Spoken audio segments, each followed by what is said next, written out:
Sì, il picco c'è, siamo 240 ricoverati e questa volta per l'influenza, quindi sindrome influenzale vera e quindi non più para-influenzale, rino, eccetera.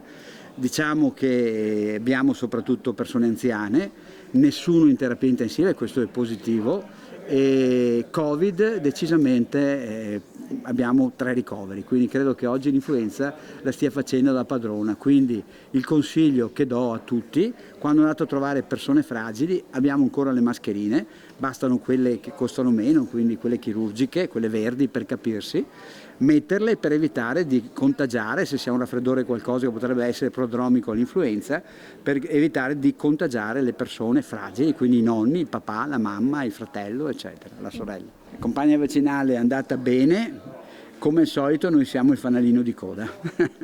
Sotto il...